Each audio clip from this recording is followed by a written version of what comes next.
நம்முடைய கர்த்தராகிய இயேசு கிறிஸ்துவின் பரிசுத்த நாமத்திற்கு மகிமை உண்டாவதாக. உங்கள் யாவருக்கும் என்னுடைய அன்பின் வாழ்த்துக்கள். 2 நாளாகமம் 27 அதிகாரம் 6வது வசனம். யோதாம் தன் வழிகளை தன் தேவனாகிய கர்த்தருக்கு முன்பாக நேராக்கினதினால் பலப்பட்டான். பிரியமானவர்களே, 25 வயதிலே ராஜாவான யோதாம் 16 வருடங்கள் எருசலேமில் அரசாண்டான் என வேதம் சொல்லுகிறது.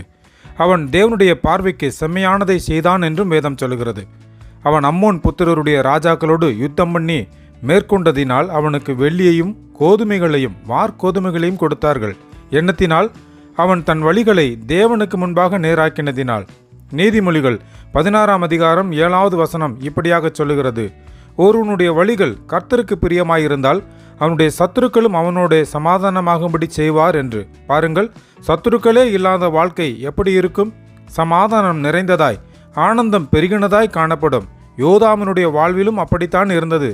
அவன் ராஜாவாக இருந்தபோதும் யுத்தங்கள் இல்லாமல் அவனை சுற்றிலும் இருந்த சத்துருக்கள் அவனுக்கு காணிக்கைகளை செலுத்தும்படியாய், சமாதானமாய் இருக்கும்படியாய் தேவன் அவனுக்கு வழி செய்தார். நம்முடைய வழிகள் எப்படிப்பட்டதாய் இருக்கிறது?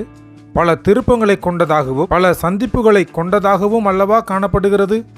ஒரு காரியத்தை நியமித்து அதில் நடக்கும்போது இடையே வரும் கவர்ச்சிகரமான பள்ளங்கள், பொருளாசை என்னும் வளைவுகள், பல தேவனுக்கு பிரியமல்லாத சந்திப்புகள் நம்முடைய பாதையிலே தோன்றி நாம் செல்ல வேண்டிய காரியத்தில் இருந்து நம்மை விலக்கி கொண்டு தானே இருக்கிறது. நாமும் இதற்கு இடம் கொடுக்கிறவர்களாய், இந்த உலக இச்சைகளினாலே இழுப்புண்டவர்களாய் காணப்படுகிறோம் அல்லவா?